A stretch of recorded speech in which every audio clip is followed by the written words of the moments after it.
Excuse me, you need to step back. Coffee service is for paying customers only. Vivienne Blackwood froze mid-motion, a frayed dish towel clenched in her weathered hands. Slowly, she lifted her eyes from the counter she'd been wiping inside Fort Liberty's cafeteria. Colonel Harrington didn't lower his voice.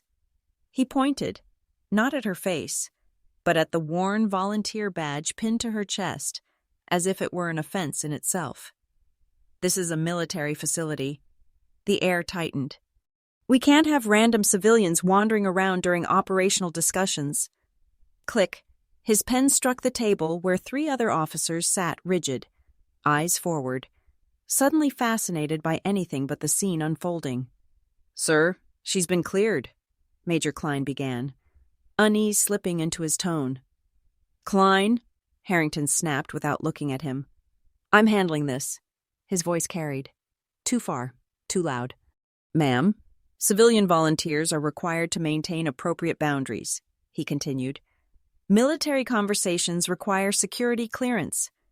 Vivienne's fingers twitched, just once, toward the silent phone resting in her pocket.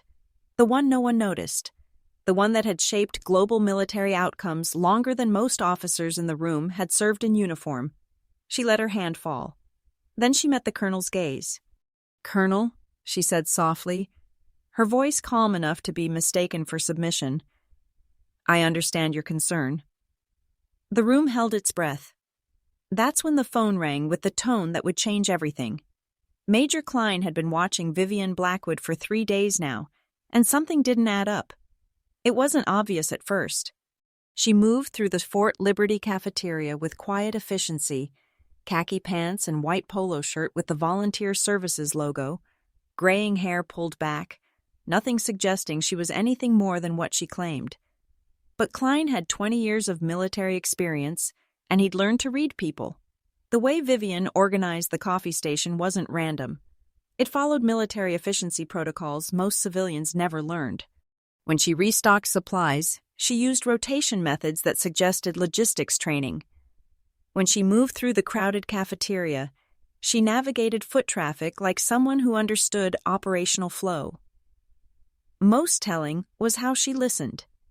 Vivienne Blackwood heard everything. Not obviously. She never turned her head when conversations got interesting. But Klein noticed her unconsciously positioning to maintain audio contact with different tables.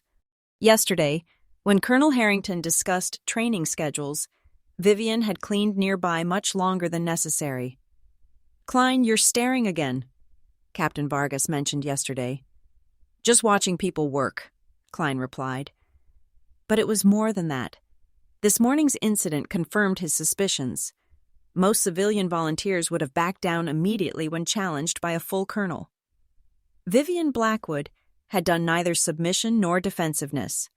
She'd listened carefully, processed the authority structure, and responded with calm professionalism that suggested experience dealing with difficult personalities in power. Her body language hadn't shown intimidation. If anything, she'd looked patient, like someone waiting for a child to finish a tantrum. Sir, Klein said quietly to Harrington as Vivienne stepped away. Maybe we should keep it down. Some conversations. Klein, she's a volunteer. She serves coffee and cleans tables. That's it. Harrington leaned back with satisfaction. These civilian volunteers sometimes forget their place, important to maintain boundaries. But Klein wasn't convinced. Military training created instincts hard to hide. The way Vivienne moved, anticipated needs, positioned herself to observe without seeming to, it suggested institutional knowledge beyond volunteer work. Major Klein. Lieutenant Colonel Whitaker joined their table. Noticed you watching our volunteer staff closely. Something we should know? Klein considered carefully. Professional curiosity, sir. Sometimes people aren't what they appear. You think she's undercover intelligence? Captain Vargas laughed. Come on, Klein. Sometimes a volunteer is just a volunteer. Maybe. Klein sipped coffee, watching Vivienne efficiently manage 3 stations while staying aware of every conversation. But people with that situational awareness usually learned it somewhere specific. What Klein didn't know was that Vivienne Blackwood had been conducting her own mission. As a 3-star general with oversight of strategic operations for West Command, she had access to performance reports and leadership evaluations for every base under her jurisdiction. Fort Liberty showed concerning patterns. Nothing dramatic, but subtle indicators suggesting leadership issues affecting morale and effectiveness. Anonymous feedback mentioned feeling dismissed by certain officers. Training scores declined consistently. Most troubling were bias reports in how different service members were treated. So, General Vivienne Blackwood decided to see for herself. If you believe every service member deserves respect regardless of their current role, type respect in the comments. This gets explosive. Colonel Harrington was in his element now with junior officers watching, and a clear example of maintaining military discipline with civilians. The problem with volunteer programs is civilians don't understand military culture and mistake helping out for entitlement to equal consideration. Major Klein shifted uncomfortably. Sir, the volunteer program's been effective. At what, Klein? Giving retirees something to do? Harrington cut him off. Work gets done. Sure, but let's not pretend there's real value in their perspective on military operations. Vivienne continued cleaning, movement steady, but Klein noticed her efficiency had increased, covering more ground faster, as if wanting to complete tasks and move away.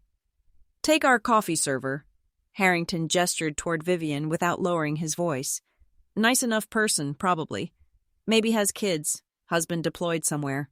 But does anyone think she has insights about base operations we need? Captain Vargas looked nervous. Colonel, maybe we should... Should what? Pretend everyone's opinion is equally valuable. That's exactly the thinking weakening military effectiveness. Harrington warmed to his theme. You've got to understand hierarchy exists for a reason. Experience matters. Training matters. Pouring coffee doesn't mean understanding strategic thinking. Lieutenant Colonel Whitaker leaned forward. What exactly are you saying, sir? I'm saying just because someone can serve coffee doesn't mean they understand strategy. Harrington sipped his cup, enjoying the mentor role. Young officers need to learn evaluating people accurately. Can't lead effectively if you're constantly second-guessing instincts about who brings what capabilities. Klein watched Vivienne's reaction. Most people being discussed so dismissively would show emotion, anger, hurt, embarrassment. Vivienne Blackwood showed none. If anything, she looked like someone taking mental notes. Sir, Klein tried again, we should be careful about assumptions. Klein, career advice. Harrington leaned back with authority. Military leadership requires quickly assessing people and situations. Can't spend time wondering if the janitor has hidden talents. Work with available information. Make decisions based on demonstrated competence.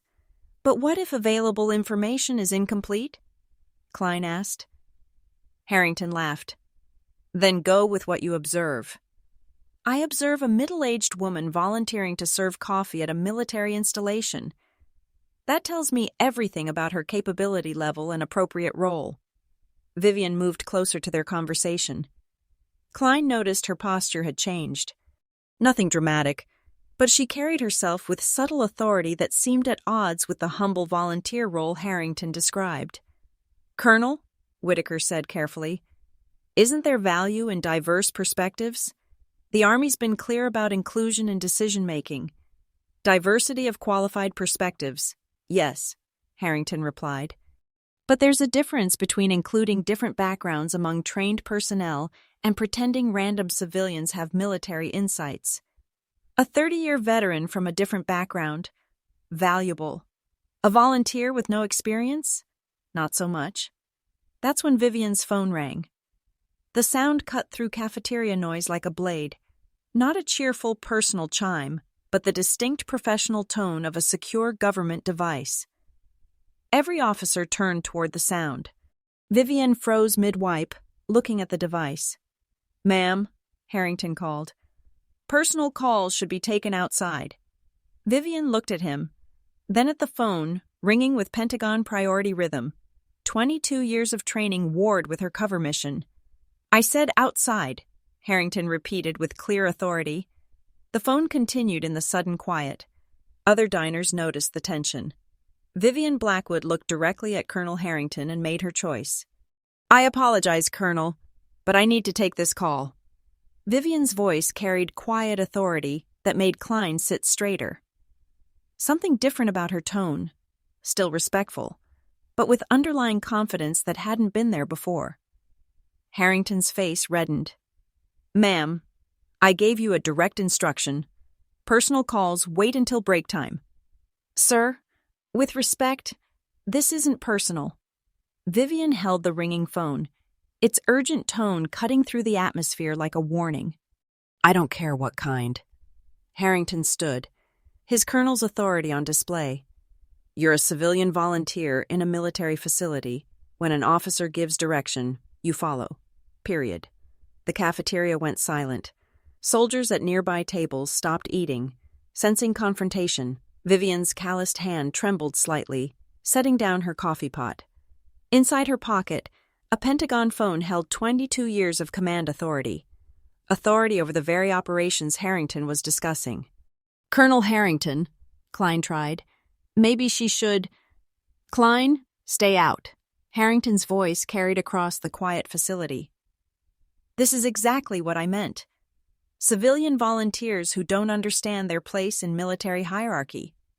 Vivienne looked around, taking in dozens of service members witnessing this public dressing down. Some looked uncomfortable, others enjoyed the drama. A few seemed to be taking mental notes. The phone rang again, second cycle indicating escalating priority. Ma'am, Harrington continued with full military authority, you have 10 seconds to put that phone away and return to duties, or I'll have you escorted out and your volunteer privileges permanently revoked. Sir, Whitaker spoke quietly. Maybe we should... Whitaker, I'm handling this. Everyone's about to see how you maintain discipline and respect in military environments. Harrington folded his arms. Ma'am, I'm waiting. Vivienne looked at the phone, the secure device connecting her to Pentagon Crisis Management, the same device she'd used coordinating strategic responses to international incidents, advising Joint Chiefs, participating in decisions affecting global operations. For a week, she'd observed how leadership played out at base level, how authority was exercised, respect earned or demanded, how chain of command functioned when no one watched from above. Now she was experiencing it firsthand. Colonel, she said quietly, you're right about hierarchy and respect. Military effectiveness depends on clear authority lines and appropriate responses to legitimate commands. Harrington nodded with satisfaction. Exactly. Now, please turn off. But it also depends, Vivienne continued, on leaders understanding full context before exercising authority. The phone rang a third time, the emergency escalation tone. Klein noticed Vivienne's posture had shifted. She stood straighter with the bearing of someone accustomed to command presence. Her voice carried the calm confidence of someone who'd given orders in high-pressure situations. Ma'am, you're out of line, Harrington said, uncertainty creeping in. I'm ordering you to... Colonel Harrington, Vivienne interrupted gently. Before you complete that order, you might want to know who you're giving it to. She answered the phone. General Blackwood. The silence was total and immediate. Even kitchen sounds stopped as the words registered throughout the cafeteria. General Blackwood, we have a developing situation in the Mediterranean. Satellite intelligence indicates coordinated naval movements requiring your immediate strategic assessment. Vivienne's entire demeanor transformed. Her voice took on the crisp authority of someone accustomed to decisions affecting thousands of lives. What's the timeline for my evaluation? 20 minutes, ma'am. Joint Chiefs are convening and need your input before making recommendations to the Secretary. Understood. Connect me to intelligence briefing. I'll need all satellite data and latest reconnaissance reports from the fleet. While Vivienne listened to the initial briefing, she observed the transformation around her. Colonel Harrington had gone completely still, mouth slightly open in dawning horror. Major Klein looked fascinated rather than shocked, as if puzzle pieces were clicking. Other officers appeared to be experiencing various stages of disbelief, but Vivienne's primary attention was on the crisis thousands of miles away. General Blackwood, we're seeing coordinated movement of 12 unidentified vessels in international waters 40 nautical miles southeast of Cyprus. Initial assessment suggests possible Russian naval assets operating without proper identification. Vivienne's mind shifted to strategic analysis. What's our current naval presence? USS Roosevelt Carrier Strike Group conducting routine operations 120 miles west. 2 destroyers on patrol routes could reach the area within 6 hours. Intelligence assessment on vessel's capabilities and intent. Unknown, ma'am. Radio silence. Radar signatures don't match known civilian configurations. Behavior suggests coordinated military operation. Vivienne began pacing behind the coffee station. Civilian appearance now completely at odds with the authority in her voice and complexity of the situation she was managing. Recommendation: maintain positioning but coordinate elevation to DEFCON 3 through joint command channels for regional naval assets. Continuous surveillance and immediate notification if vessels change course toward NATO territorial waters. Copy, General. DEFCON 3 for regional assets. Secretary requesting your assessment on escalation scenarios. Tell the Secretary premature aggressive posturing could escalate intelligence gathering into international incident. We need to demonstrate capability without appearing provocative. Have Roosevelt Group adjust patrol route 60 mi closer while maintaining international waters. Show presence without aggression. Colonel Harrington finally found his voice, barely a whisper. General! Vivienne held up one finger, indicating she needed to complete the call. Around the cafeteria, personnel at other tables began realizing something extraordinary was happening. Phones were quietly pulled out. Conversations stopped entirely. General Blackwood, we're also receiving reports of increased cyber activity targeting European military communications. Possible correlation with naval movements.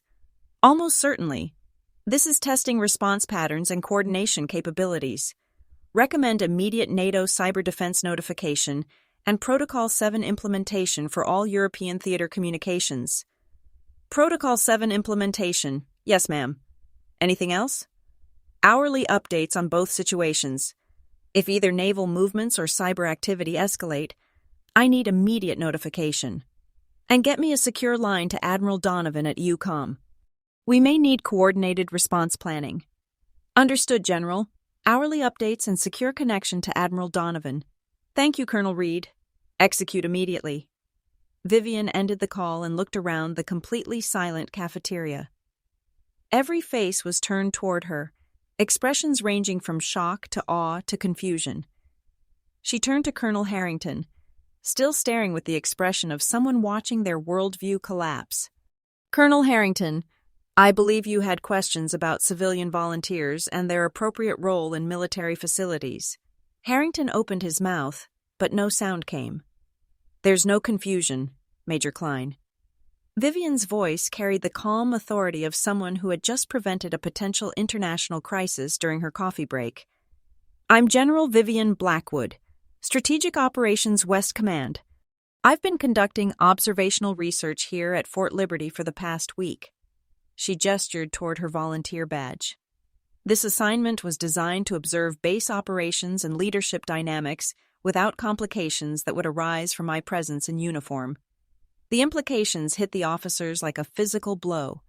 For the past week, all their conversations, decisions, casual expressions of attitude had been observed by one of the most senior officers in their chain of command. Ma'am, Harrington managed. I apologize. I had no way of knowing. Colonel Harrington, you're right that you couldn't know my identity, but you had every opportunity to treat me with basic dignity and respect, regardless of what you assumed about my background. What followed was the most uncomfortable hour in Colonel Harrington's 20-year career. General Blackwood, still wearing her volunteer polo and khaki pants, conducted an impromptu after-action review that would become legendary throughout Fort Liberty and the entire Army leadership program. Gentlemen, she began, addressing the 4 officers frozen at their table, while the cafeteria evacuated to give them privacy. What happened today wasn't an accident. It was the predictable result of attitudes I've been observing throughout this base. Major Klein leaned forward. General, what exactly have you observed? Systematic bias in how different groups are treated. Assumptions about capability based on appearance rather than performance. Troubling tendency to dismiss input from anyone perceived as lower in hierarchy. Vivienne pulled out a small notebook. I've documented 17 incidents of officers making decisions based on presumptions about gender, ethnicity, age, or civilian status rather than actual evidence of competence. Colonel Harrington felt blood drain from his face. Ma'am, I never intended— Colonel, intentions matter less than impact. Leadership behavior's effect is measured by how it influences unit cohesion, operational effectiveness, and junior personnel development. Vivienne flipped through notes. Your interaction with me today was consistent with patterns I've observed in your leadership style this week. She turned to Klein. Major, you consistently questioned assumptions and advocated for alternative perspectives. That's critical thinking that makes effective leadership. Klein felt simultaneously relieved and terrified. Being praised by a 3-star general was career-enhancing. Being praised for contradicting his commanding officer in front of that general was potentially career-ending. Captain Vargas, Lieutenant Colonel Whitaker, you both showed discomfort with today's conversation direction, but neither was willing to speak up when witnessing inappropriate treatment of someone you believed had no power to defend themselves. That's leadership failure with serious operational consequences. Vivienne closed her notebook. Here's what happens, Colonel Harrington. You'll report to General Caldwell's office at 1400 hours today. Your comments about diversity, civilian capabilities, and appropriate treatment indicate need for immediate leadership development and bias recognition training. Harrington nodded numbly, calculating career damage. Major Klein, you'll join me for discussion about advanced leadership opportunities. Your willingness to question conventional thinking indicates potential for strategic-level responsibility. All of you will participate in comprehensive base leadership climate review. This includes input from all levels: civilian volunteers, support staff, enlisted personnel. She stood. Civilian clothes somehow failing to diminish the command presence radiating from her frame. Gentlemen, the Army is evolving. Modern military effectiveness requires leaders who recognize talent regardless of packaging, ability to see beyond surface appearances and initial assumptions. Vivienne looked at each officer. Today you had opportunity to demonstrate those qualities. Some succeeded, others did not. This morning's incident will become a case study in leadership development programs throughout the Army. Not because Colonel Harrington failed to recognize a general, but because he failed to treat another human being with basic dignity and respect. Klein raised his hand. General, what happens now to base operations? Now we implement real changes, not just policy statements. Vivienne pulled out her official Pentagon phone. Fort Liberty becomes a pilot program for inclusive leadership development. We'll prove military effectiveness increases when every person is valued for actual contributions rather than perceived status. The volunteer program will be expanded and formalized.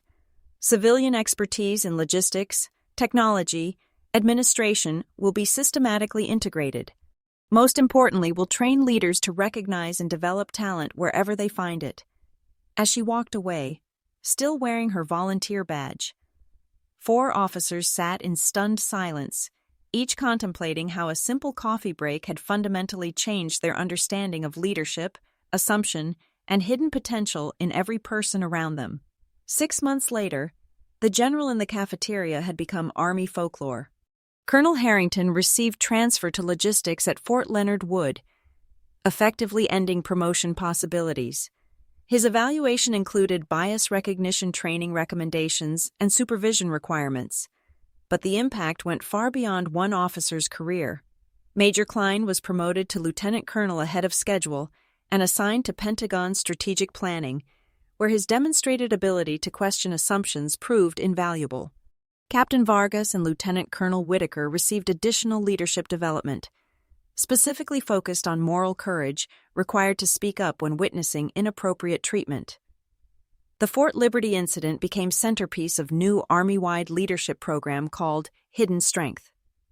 The program focused on teaching officers to recognize talent regardless of packaging, understanding that military effectiveness depended on seeing beyond surface assumptions. General Vivienne Blackwood received her 4th star 18 months later, becoming one of the highest-ranking female officers in Army history.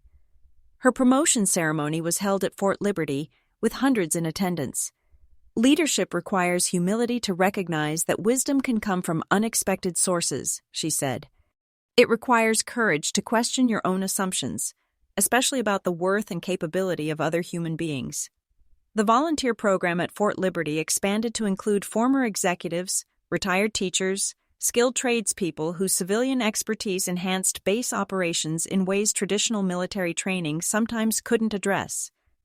But the most significant change was cultural. The incident sparked Army-wide conversations about respect, assumption, and hidden potential in every person. Officers questioned their biases more carefully. Enlisted personnel felt more valued. Civilian staff experienced improved treatment and greater integration. The goal wasn't to embarrass anyone or prove points about hidden identities, General Blackwood explained to a military leadership conference. The goal was creating military leaders who see people clearly, value contributions based on merit rather than appearance, and understand that our strength comes from recognizing and developing talent wherever we find it. Fort Liberty's cafeteria installed a small plaque near the coffee station. Leadership is measured not by how you treat power, but by how you treat those without it. Every morning, service members and civilians sharing coffee were reminded that everyone around them carried stories, experiences, and capabilities that couldn't be judged by uniform, job title, or first impression. Sometimes the person serving your coffee had shaped international military strategy. Sometimes the quiet observer had insights that could transform operations. Sometimes the most powerful leader in the room was the one everyone underestimated. Thank you for typing respect. Subscribe for more stories where true leadership reveals itself when people think no one important is watching. Support our mission through Buy Me Coffee link in first pinned comment.